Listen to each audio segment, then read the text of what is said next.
Y vamos a conversar hoy sobre varias cosas, pero una que dejó así como medio moviéndose el espacio político, cuando Matías Walker y Jimena Rincón anunciaron, o por lo menos lo dijeron en forma ya bastante clara, que aparentemente dejan la democracia cristiana. Cuéntanos, Jimena Rincón, gracias por estar aquí con nosotros. Cuéntanos cuál es el contexto de esto. Gracias, Fernando, por la invitación. Efectivamente ya dejamos de militar en la democracia cristiana. Nos hemos desafiliado a nuestro partido de muchos años, varias décadas. Y en una decisión de reflexión, de mirar lo que había sido el último tiempo y la verdad es que la convicción de que era incompatible nuestra militancia con la conducción, las decisiones, el camino que estaba tomando nuestro partido. Y no es una decisión fácil. Yo he hecho toda la vida política en la democracia cristiana, entré a los 14 años, estaba en el colegio, en otra época de nuestro país, en época de dictadura. Mi padre toda la vida fue demócrata cristiano, no militó en otro partido más que en la democracia cristiana, y obviamente no son decisiones fáciles. Está nuestra vida política, nuestra familia política, nuestros amigos, proyectos que hemos impulsado, y obviamente duele, pero al final uno dice, bueno, creo que la coherencia es tremendamente importante y no había otro camino, no había otra opción. Déjame hacerte una pregunta, Jimena, sobre ese tipo de decisiones que son bien, yo te diría, son bien potentes para incluso formar personalidades a principio, cuando tú decides entrar a un partido versus otro y cuando te decides ir de un partido. En el caso tuyo, cuando tú dijiste, mira, ¿sabes qué? Este es el límite, o hasta aquí nomás llego, más allá no puedo seguir en el mismo partido.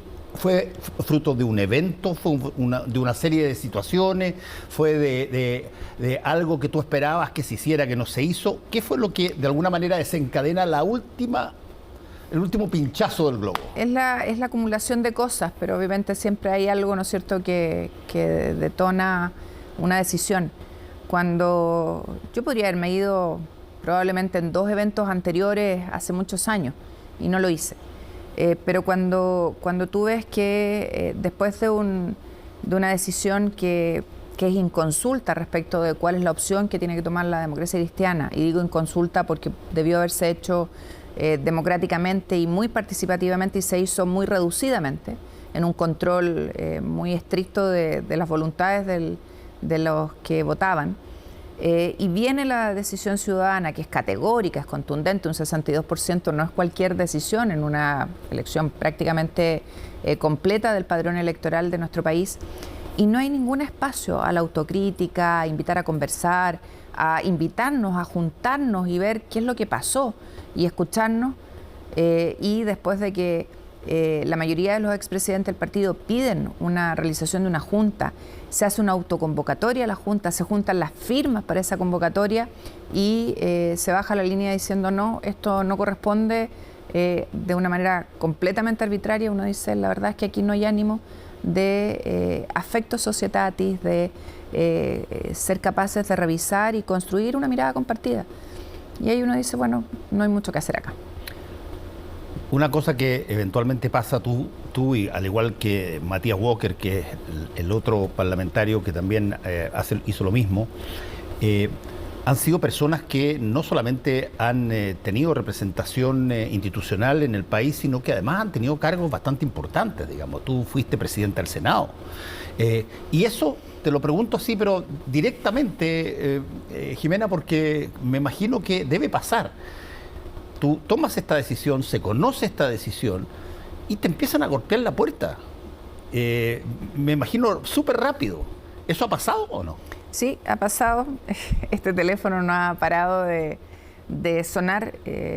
Hoy día las comunicaciones además son muy lineales y obviamente yo agradezco a todas y a todos los que me han escrito porque porque hay una expresión de cariño que obviamente en estos momentos que son duros y que mucha gente a lo mejor no tiene por qué saberlos, uno necesita que te cobijen, que te apapachen, ¿no? Y además muchas preguntas de Jimena, ¿dónde vamos? Jimena, ¿cuál es el rumbo? ¿Cuál es la propuesta? ¿Queremos estar ahí? Y eso obviamente es de mucha responsabilidad. Este no es un tema mío personal, es de una comunidad. Yo el jueves pasado, Fernando, tuve reunión con mi equipo, con el que he hecho política en mi región, en la región del Maule, la tierra de mis abuelos maternos, y les comuniqué mi decisión.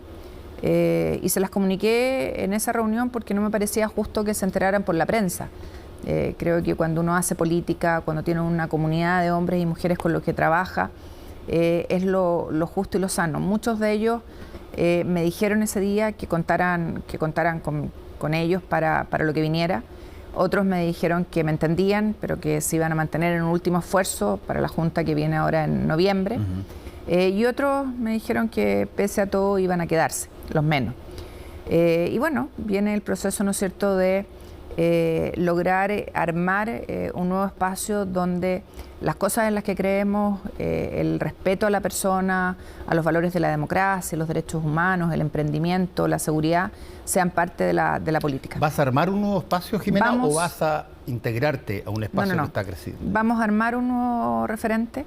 Ya lo vamos a anunciar la próxima semana, estamos trabajando para aquello y estamos en estos días terminando de escribir los principios de manera muy amplia con gente que viene de otros partidos, de la centroizquierda, algunos exmilitantes de Ciudadanos, mucho independientes, hombres y mujeres de norte a sur del país que quieren revalorizar el valor de la persona, de la democracia, de lo que sustentaba aquellas cosas en las que creíamos.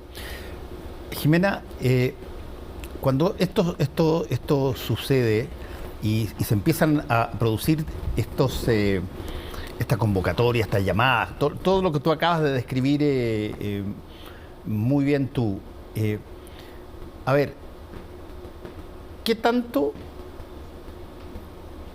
tu cargo de parlamentaria que fue obtenido en un ticket, en una papeleta demócrata cristiana, qué tanto eso a ti de alguna manera te remece o te dice, sigo representando a las mismas personas que tenía que representar, o debiera de alguna manera hablarles o tratar de buscar esa representación de nuevo?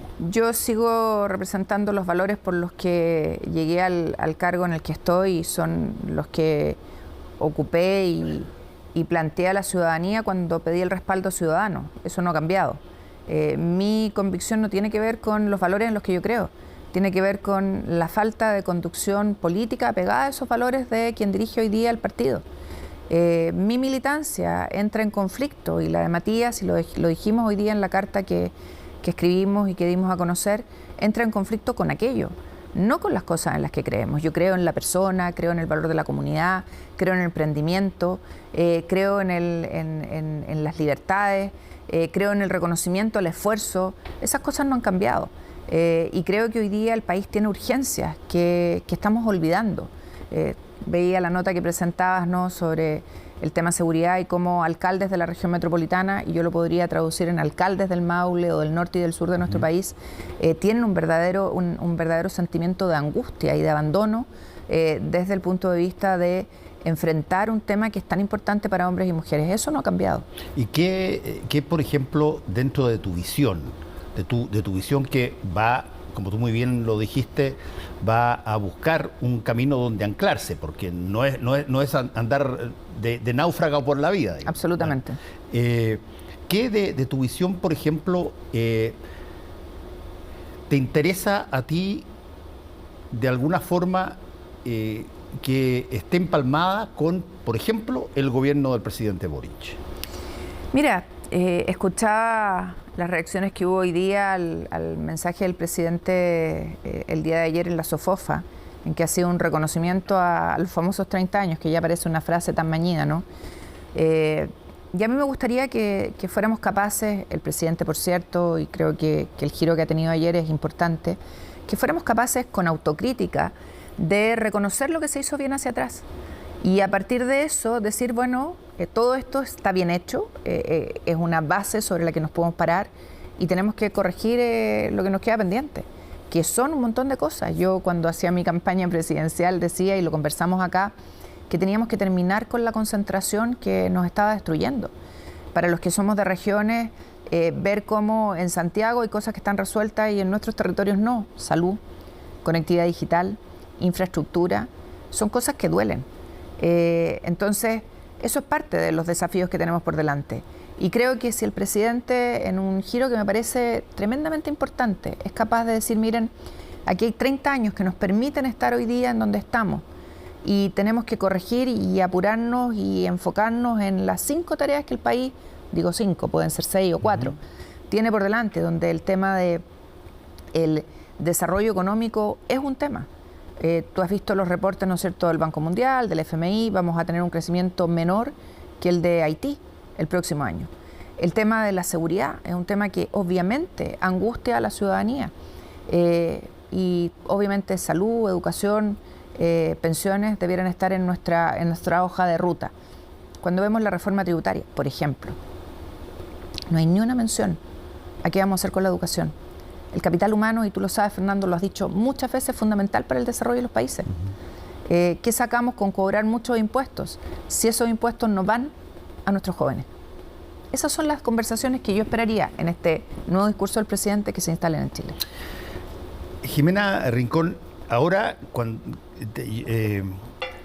no solamente cuando uno deja un partido, y sobre todo cuando ha tenido una experiencia súper profunda en términos de estar allí, fuiste candidata presidencial, o sea, has tenido una... ¿Llegan muy rápido los cantos de sirena o no? Probablemente para mucha gente llegan rápido, y yo creo que el que los escuche se está perdiendo. ¿Y qué tanto estás tú dispuesta, por ejemplo, de alguna manera a coordinarte con otros partidos políticos o a integrar algún otro partido? Nosotros estamos convencidos de que tenemos que ser capaces de construir una gran alianza que nos permita apostar al desarrollo del país. No nos vamos a integrar, Matías, yo lo hemos dicho hoy día, nos lo preguntaron tus colegas, a otro partido. Vamos a formar un partido y queremos hacer alianzas con otros. Vemos con muy buenos ojos lo que está haciendo Amarillo, creo que ha sido importante en la historia reciente de nuestro país. Creemos que hay conversaciones que se tienen que dar hacia adelante en torno a objetivos.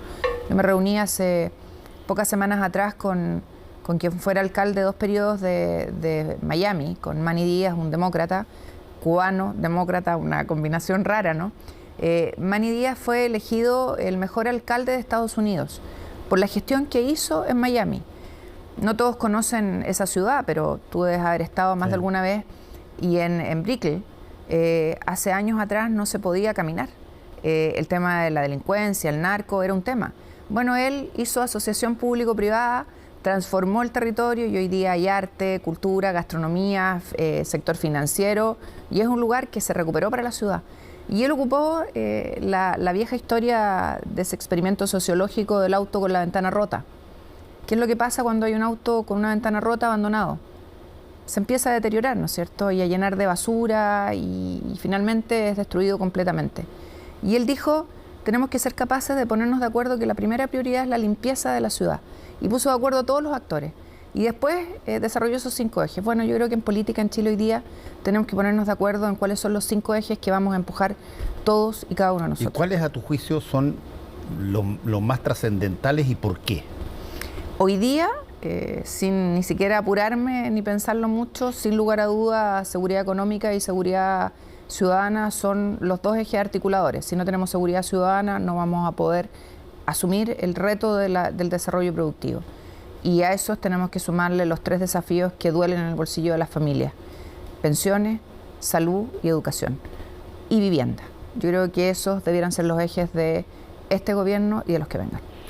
Bueno, el gobierno por lo menos ha puesto a gente bien, por lo menos con mucha experiencia, en algunos de los ítems que tú mencionaste, particularmente vivienda, seguridad pública, sí. Gente que tiene cierta gracia porque no son particularmente gentes de la misma generación que llegó al gobierno. Es verdad, y tenemos que ser capaces de destrabar un tema que está pegando muy fuerte en las regiones, que es este congelamiento de las subdivisiones que se hizo entre el SAC y el Ministerio de Agricultura y el Ministerio de Vivienda, que no permite avanzar en dar respuesta a las familias en nuestro país. Necesitamos más espacio para construcción y eso no significa no hacernos cargo de la seguridad alimentaria, que es un tema, por cierto. Jimena, la otra cosa que es obvia es cómo tú ya, fuera del Partido Demócrata Cristiano y probablemente vas a tener un momento, llamémoslo así, de neutro antes de asumir alguna cosa particular en adelante. ¿Cómo ves tú desde estas posiciones que empiezan a pasar en varios partidos la participación eventual en una nueva convención constitucional que se está aparentemente gestando? Yo creo que tenemos que resolver el tema constitucional en Chile, lo conversamos aquí en más de una oportunidad. Sí. Yo creo que no podemos seguir por décadas con el tema constitucional abierto y que siempre sea la excusa para no avanzar. No, la Constitución no lo permite. Eso ya no lo cree nadie. El tema tiene que ser zanjado. Quienes están negociando hoy día tienen que ser capaces de ponerse de acuerdo. Estuve en una mesa de conversación hace un rato atrás en el San Ignacio con exalumnos y estaban exconvencionales, expresidentes de partido, en fin. Y yo creo que... ¿En cuál San Ignacio? En el San Ignacio del Bosque. La sucursal. La sucursal, exactamente. Y lo organizan los exalumnos del colegio, que tienen ahí una directiva y no se juntaban, creo que se han juntado 2 veces después de la pandemia. Y conversábamos de eso. No creo que sea tan difícil ponerse de acuerdo respecto de cuántos son, cuál es el plazo, cuál es la forma, cuándo los elegimos, cuáles son los lineamientos o bases. ¿Por qué? Fíjate, yo lo he escuchado, eso que tú estás diciendo, lo he escuchado de varias personas. Y sin embargo, cada día da la impresión de que alguien... De que se aleja más. Claro, como que levanta la reja medio metro. Yo creo que hay que ponerle sentido de urgencia al tema. No pueden pasarse los meses sin resolverlo. Y creo que todas las posiciones tienen que ceder un poquitito. La de los que ganaron y la de los que perdieron. Las posiciones ganadoras o perdedoras en el plebiscito. Porque finalmente el no resolverlo le hace mal al país y le hace mal a la política. Sí.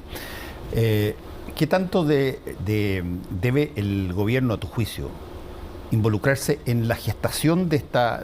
no te estoy diciendo la formación ni cómo tiene que ser ni nada, sino que en promover de alguna manera ya sea un camino o un ambiente para que eventualmente se puedan generar estos acuerdos que tú dices? Yo creo que el gobierno tiene que facilitar todos los acuerdos, pero el rol del gobierno es gobernar. El rol del gobierno es asumir los temas de seguridad, los temas económicos, ser capaz de dar conducción a una agenda que no se ve muy clara hacia adelante en estos temas que tú mismo estabas expresando hace un rato atrás.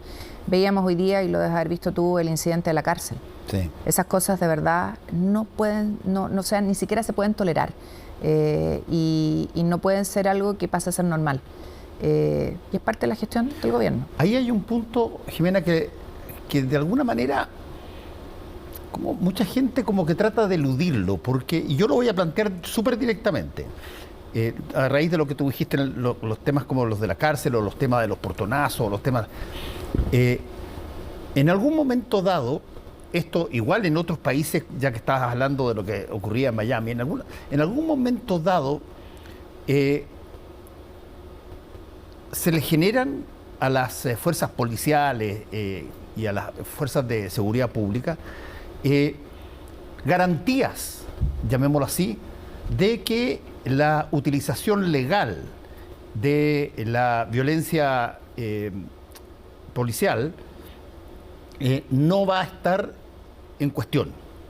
Y desde ese punto de vista, no digo que de lo que se trata es de, qué sé yo, colgar picas, cabezas en picas en todos los... No, pero una de las cosas que más se reclama, y aquí mucho, es que aparentemente ni el gobierno anterior ni este gobierno han tenido de alguna manera una suerte de transmisión de confianza a las policías para que hagan su labor en el grado que ellos estimen de acuerdo a las situaciones del caso. Mira, no me acuerdo dónde lo leí porque uno lee mucha cosa durante el día, pero todas las policías en el mundo tienen que seguir protocolos, sí, que son protocolos que debieran ser conocidos, que además debiera conocer la ciudadanía y que debieran estar en permanente revisión y práctica por parte de quienes lo tienen que usar. Y voy a irme a un ejemplo que no tiene que ver con la fuerza policial en la detención de alguien, sino que en algo que me tocó vivir mucho, y es que cuando hoy día hay una orden judicial que tienen que hacer cumplir las policías de carabineros e ir a una casa a quitarle un niño a la madre, ahí hay un protocolo que tiene que cuidar, que tiene que respetarse. Fernando, nos costó mucho lograr acceder a esos protocolos. Y las imágenes de brutalidad que nos llegaban de mamás que les quitaban sus hijos, no solo le causaban un daño a esa mujer, al niño, que es irreparable. Entonces los protocolos son necesarios por lo que significan. Y eso tiene que conocerse, tiene que existir, tienen que estar en práctica, en revisión permanente, en recordatorio permanente a quienes los tienen que aplicar. Y por otro lado, tiene que haber un respaldo a la fuerza policial para que haga su tarea.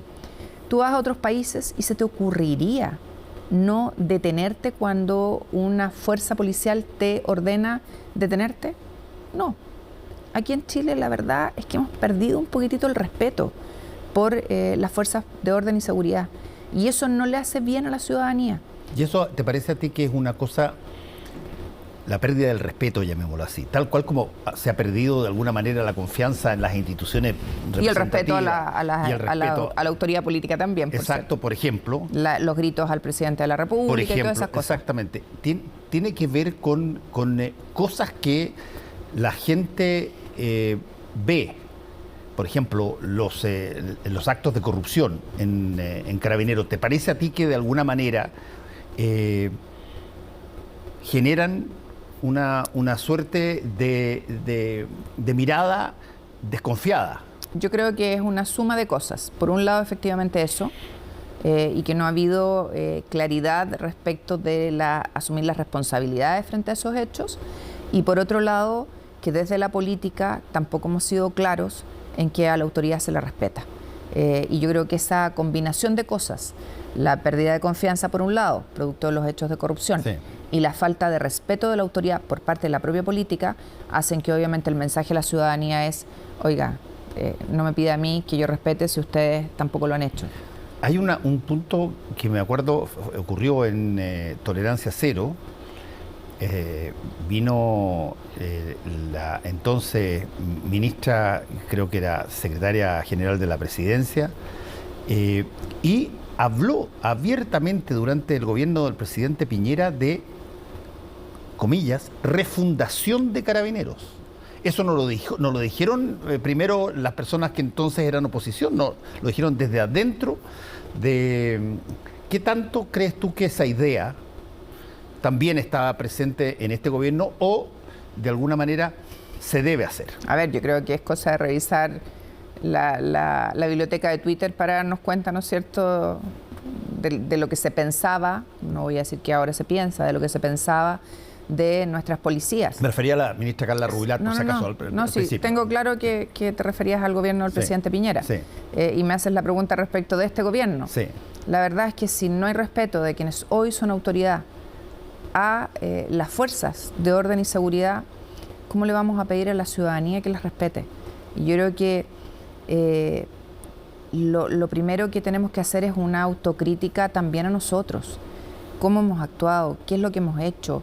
Hemos defendido... Te voy a poner un ejemplo que no tiene que ver con Carabineros, pero que va a servir para entender esto. Hay una pugna hoy día, ¿no es cierto?, en la Cámara de Diputados respecto de si se apoya o no se apoya a Carol Cariola como presidenta de la corporación. Y la Democracia Cristiana señaló, porque ya ese tema se zanjó hoy día, señaló que mientras el Partido Comunista no fuera clara claro y categórico respecto de no respaldar la acusación, la querella que había contra Sergio Mico. No contaban con el voto para Carol Cariola. Hoy día ya dijeron que no la iban a respaldar. Y es obvio por qué no la van a respaldar, porque el Partido Comunista mandó un WhatsApp muy ordinario, por decirlo de la mejor manera, en el que no se hacía cargo de esta querella. Yo creo que tenemos que empezar a marcar las líneas respecto de la conducta, porque cuando somos tan poco claros, la verdad es que no hay límites, no hay bordes. ¿Qué, por ejemplo, debiera, qué es más claro o te parecería más claro que debiera ser? Por ejemplo, los partidos que acordaron en algún momento dado que Carol Cariola correspondía que fuera... ¿Qué es lo claro que falta? Cuando se tomó ese acuerdo, no había la querella del Partido Comunista contra Sergio Mico. Sí. Y hoy día los diputados de la Democracia Cristiana le dijeron: mientras usted no diga que no respalda eso, no cuente con nuestros votos. Así de claro. Y el Partido Comunista respondió después de una semana con un WhatsApp bastante poco claro. Yo creo que en política necesitamos empezar, Fernando, a hablar más claro, a ser más categóricos y a no ser medias tintas, porque necesitamos transmitirle a la ciudadanía certeza. Jimena, hemos tocado varios momentos hoy día, distintos partidos de distintas partes. ¿Qué tanto lo que está ocurriendo también, porque no digo solamente por los movimientos de las personas, sino que qué tanto también es una, llamémoslo así, es una época de cambio ideológico también? Es decir, una época de, a ver, ¿sabes qué? Yo pude durante mucho tiempo creer que las cosas se hacían de una determinada manera. Yo he llegado a la convicción de que deben hacerse de otra manera. O la gradualidad que se busca, por ejemplo, ha adquirido un espacio propio. No es algo... ha adquirido un espacio tan potente que ya hay por lo menos 3 o 4 movimientos o partidos que están metidos dentro de esa lógica del centro. Yo creo que del nuevo centro. Sí, han pasado muchas cosas en nuestro país. Yo parto por pensar o por esperar, con esperanza, por cierto, que la lógica del sí y el no por fin la dejemos atrás. Y no que la olvidemos. Yo creo que la historia nunca hay que olvidarla. Y eso lo aprendimos con mucho dolor en momentos de la historia universal, pero sí por superarla. Y eso no tiene que ver con que yo cambie mis convicciones siguen siendo las mismas. Yo me voy de la Democracia Cristiana no porque no crea en los principios fundadores de mi partido o de mi antiguo partido, sino que porque mi militancia en ese partido encontró un punto de no retorno con la conducción que tiene el partido, que se aleja completamente de los valores y los sustentos y los principios en los que yo creo. Y hoy lo que hay probablemente es, claro, un rebaraje de cómo nos movemos, cómo entendemos el mundo hoy día, y creo que hay un renacer con mucha fuerza del centro político en el país. Y eso no es malo, es muy bueno. El poder dejar a los extremos fuera, el poder confluir en un entendimiento que ponga a la persona al centro, a la comunidad, y avancemos, creo que es necesario. Última pregunta, Jimena. Yo sé que estos son momentos que son bastante delicados porque, bueno, tú misma lo dijiste, esta es toda una vida que tú estás en un partido, pero te lo pregunto de nuevo, ¿es tan determinante lo que una directiva que eventualmente va a salir en la próxima elección pueda hacer dentro del partido como para que tú creas que hay que irse del partido? Cuando esa conducción partidaria lleva al partido a una mala decisión sin espacio de debate y análisis, y cuando se produce la decisión del 4 de septiembre y no hay espacio a ver los errores cometidos, a hacer un ejercicio de lecciones aprendidas que hacen también en otros países, llega un minuto en que obviamente no hay posibilidad de entendimiento y uno tiene que decidir quedarse en esa convivencia que no genera espacios democráticos o dar un paso al costado y buscar un espacio donde sí se respete a las personas, sí exista democracia y los principios que nosotros, por los que nosotros entramos a militar en este partido, puedan expresarse. Bueno, me imagino que la próxima vez que estaremos conversando acá, tú ya tendrás mucho más edificada tu nueva función, porque tú dijiste muy claramente que no te vas para quedarte en la casa, te vas para buscar un lugar desde donde tú sigas haciendo política, ¿no? Yo soy política, soy abogado, soy política, soy mujer luchadora y con convicciones, y tenemos un proyecto colectivo, comunitario, y vamos a emprender una etapa donde muchas y muchos se van a sumar a un proyecto colectivo. Este no es mi proyecto, es un proyecto de muchas y muchos que creemos que en el centro, en el respeto a la persona, a los derechos humanos, al emprendimiento, a la seguridad, hay respuesta para el país. Jimena Rincón, muchas gracias por haber estado con nosotros. Que te vaya muy bien.